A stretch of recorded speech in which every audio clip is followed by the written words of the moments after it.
Hi, my name is Timothy Earl, and I'm a family coach with Earl Consulting. And today I am speaking on behalf of Jackrabbit Journey Parenting from Within.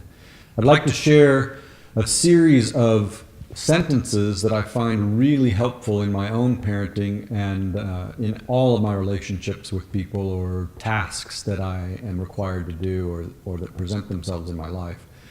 I'm not saying that our children are tasks, but they do present to us often lots of choices and things that we must do. I'm going to say them to you, and I want you to listen carefully. The first one is show up. The second one is tell your truth. Be authentic, sincere. Tell your truth. The third one is do what is required. And the last one is don't be attached to the outcome. Okay, the last one is the hardest, so we'll start right there. Most people go through life being goal-oriented, wanting certain things. There's nothing wrong with that. Being very attached to getting it and having it. And if they don't get it or don't have it, then they often internally feel like there's something wrong with them. They did something wrong. They'll often quit at that point as opposed to following through. And that's a whole other topic. But as a parent, what I want to encourage you is to let go of the outcomes, the what ifs. The mind will tell you all kinds of fantasy ones too in the what if world. If my child doesn't finish high school, then they won't go on to college, they won't make $30,000 a year, and they're going to be miserable the rest of their life. I mean, how do you know that? They might be very happy doing something that they've created on their own that did not require them to complete high school. I could give you plenty of examples where that's true. So let go of the outcome, and let's come back to the beginning. The first part is showing up, being present, just really being there with the information that's at hand, not the information that's in the future or that's coming from the past, but what's happening right now with my child and with myself. What is happening? And then to speak your truth and to listen to your child's truth, okay?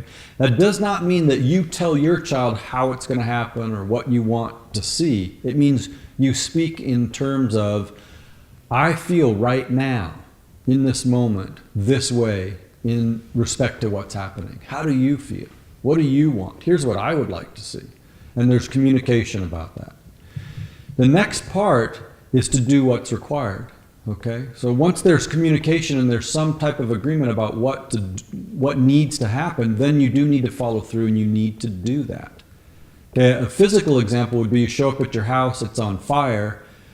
You know, your truth, you've assessed the situation probably in 3 seconds. It's an immediate response within you. I want to save my house.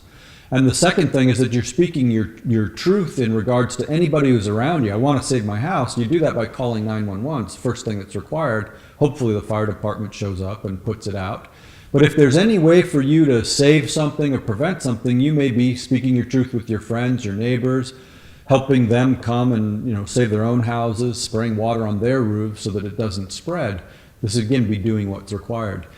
Notice that in that moment, most of us aren't thinking, oh my God, what's going to happen if my house burns down? My whole life will be changed and ruined forever. In the immediate moment, we're showing up, we're speaking our truth, we're doing what's required. We're going to deal with the outcome later. Fire department puts out the fire, the damage isn't so bad, insurance company shows up, we're dealing with it at that point. But in the moment that we see our house burning down, the last thing we want to do is get caught up in freeze, is what I call it, just where we can't move because we're so afraid of what's going to happen, or being overreactionary, charging into the house, bringing unsafety to ourselves and others, right? Or being really passive and just kind of going, well, whatever, I guess my house is burning down. And a lot of us do that with our children. We let our children do things that we really know that they shouldn't be doing or that aren't in their best interest. And sometimes we'll overreact and we'll try to keep them from doing things that probably aren't that harmful. And sometimes we just freeze. We don't do anything at all. We just try to ignore what's happening and what's being presented to us. So by showing up, being in the present, taking in the information, speaking truthfully about it, then we usually know what's required of us and then we can act. So I really want to encourage you to use these, show up, tell your truth, do what's required, don't be attached to the outcome. I really believe that those simple things can revolutionize or change your relationship with your spouse, with yourself, at work, and ideally with your children. If you'd like more information about family coaching, please look into earl-consulting.com. There is a hyphen in there, earl-consulting.com. Or if you'd like parent support and to attend our workshops where you'll get all this information and a whole lot more, then look at jackrabbitjourney.com. All right. Thank you very much for your time, and I hope all of this is helpful. Bye.